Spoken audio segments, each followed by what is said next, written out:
नमस्कार, मैं अमित। उत्तराखंड देश का पहला राज्य बनने जा रहा है जो यूसीसी को लागू करने की तैयारी में है। यूसीसी यानी यूनिफॉर्म सिविल कोड कानून, समान नागरिक संहिता कानून को लागू करने की तैयारी में है, क्योंकि उत्तराखंड के मुख्यमंत्री पुष्कर सिंह धामी ने आज विधानसभा में यह विधेयक पेश कर दिया है। इस पर चर्चा हो रही है, आने वाले दिनों में होगी, और जैसे ही यह विधानसभा से पास होगा, ये कानूनी अमलीजामा पहनने की एक कदम आगे और बढ़ जाएगा। बिल पेश हो रहा था तब जय श्री राम और भारत माता की जय और वंदे मातरम के नारे से उत्तराखंड का सदन गूंज रहा था। यूसीसी में महिलाओं के, खासतौर से लड़कियों की वित्तीय और सामाजिक सुरक्षा के आधार को और पुख्ता किया गया है। हिंदू मुस्लिम सहित सभी धर्मों की लड़कियों के लिए शादी की न्यूनतम उम्र 18 साल तय कर दी गई है। हर धर्म की बेटियों को उनके पिता के संपत्ति में अपने भाई के तरह बराबर अधिकार मिलेगा। इस बात का भी जिक्र इस कानून में किया गया है। समान नागरिक संहिता में पुरुष और महिलाओं को तलाक देने का समान अधिकार होगा। पति पत्नी की रजामंदी के बाद दोनों एक दूसरे को तलाक दे सकते हैं। तलाक के बाद महिलाओं के लिए दोबारा निकाह करने का, शादी करने के लिए कोई शर्तें लागू नहीं होगी। उत्तराखंड में यूसीसी लागू होने के बाद हर धर्म में शादी व तलाक के लिए एक समान कानून होगा। लीव इन रजिस्ट्रेशन नहीं कराने पर 6 महीने की सजा का प्रावधान है। लीव इन रिलेशन में रहने वाले जोड़ों के लिए, रहने वाले लड़के लड़कियों के लिए सरकार ने अपने कानून बेहद सख्त बना दिया है। उत्तराखंड की सरकार के जो यूसीसी कानून है उसके मुताबिक लिव इन रिलेशन में रहने के लिए रजिस्ट्रेशन कराना होगा। नहीं कराने पर 6 महीने की सजा का प्रावधान किया गया है। लिव इन में पैदा हुए बच्चों की संपत्ति में समान अधिकार मिलने की पैरवी भी की गई है। पंजीकरण वाले युगल को सूचना रजिस्ट्रार को उनके माता पिता व अभिभावक का नाम देना होगा। यूसीसी में पहले क्या नहीं बदलेगा, ये जान लीजिए, जो उत्तराखंड सरकार लेकर आ रही है। धार्मिक मान्यताओं पर कोई फर्क नहीं पड़ेगा। धार्मिक रीति रिवाज पर कोई असर नहीं होगा। किसी प्रकार की रोक टोक नहीं होगी। ऐसा नहीं है कि शादी पंडित या मौलवी नहीं कराएंगे। खान पान, पूजा पाठ, इबादत, वेशभूषा पर कोई प्रभाव नहीं होगा। सभी चीजें होती रहेंगी जो कि शादियों और ब्याह में होता है। सबकी अपनी अपनी भूमिका होती है, लेकिन महिलाओं के लिए यह कानून थोड़ा ज्यादा फायदेमंद बनकर सामने आया है। 2022 में ये चुनावी वायदा करके आए थे उत्तराखंड की पुष्कर सिंह धामी सरकार। 27 मई 2022 को इसको लेकर कमेटी गठित हुआ। 43 जनसंवाद कार्यक्रम आयोजित किए गए, 72 बैठकें आयोजित की गई, 740 पेज की 4 खंड वाली रिपोर्ट तैयार हुई। 2,32,000 सुझाव आए। 29 लाख लोगों ने व्हाट्सएप पर मैसेज किया। इस यूसीसी की खासियत ये जान लीजिए। पहला खासियत, पुरुष व महिलाओं को तलाक देने में समान अधिकार रहेगा।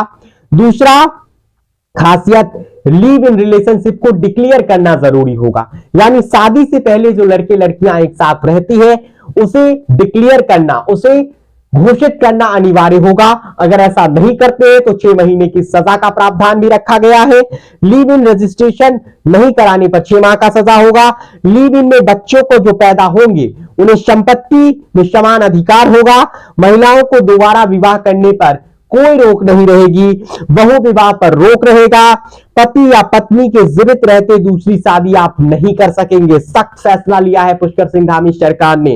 इसके अलावा शादी का रजिस्ट्रेशन जरूरी होगा। ये एक अच्छा कदम है और इससे जो बाल विवाह होता है उस पर रोक लगाने के लिए ये कदम अच्छा साबित हो सकता है, ऐसा सरकार का मानना है। लेकिन सवाल वही है कि सरकार इसे जमीन पर कितना सख्ती से लागू कर पाती है। और उत्तराधिकारों में यानी संपत्ति बंटवारा में लड़कियों को समान अधिकार मिलेगा। यानी पिता जितना हक संपत्ति अपने बेटों को देगा उतना ही हक अपनी बेटियों को भी देगा। बिना तलाक से एक से ज्यादा शादी आप नहीं कर पाएंगे, यह भी कहा गया है। विधानसभा के पटल पर यह प्रस्ताव रखा है और यह प्रस्ताव आज पुष्कर सिंह धामी सरकार ने रखा है, जो कि एक तरीके से महत्वपूर्ण होगा।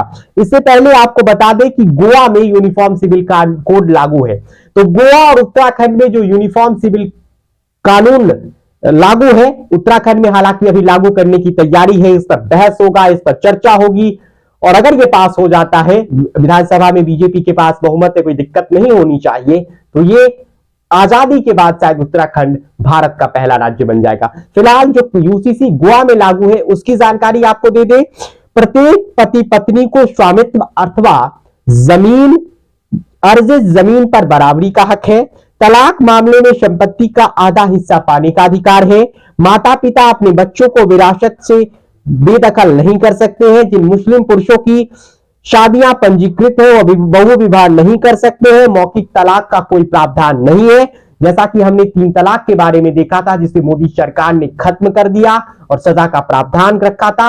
यह पहले कार्यकाल में मोदी सरकार ने किया था। हिंदू पुरुष पहली पत्नी से बच्चा पैदा न होने पर कर सकते हैं दूसरी विवाह, ये गोवा के कानून में है। गोवा के कानून में अगली बात यह लिखी गई है, चर्च में शादी करने वाले कैथोलिकों को यूसीसी के तलाक से थोड़ा बाहर रखा गया है। अन्य समुदाय के लिए विवाह का नागरिक पंजीकरण ही प्रमाण पत्र के रूप में मंजूर नहीं किया जाएगा। अब उत्तराखंड में जो कानून में जिक्र है बातों का, वे जान लीजिए। संपत्ति में महिलाओं को पुरुषों की तरह बराबरी का अधिकार है। सभी के लिए विवाह का पंजीकरण कराना अनिवार्य होगा, यानी रजिस्ट्रेशन करना कंपलसरी होगा।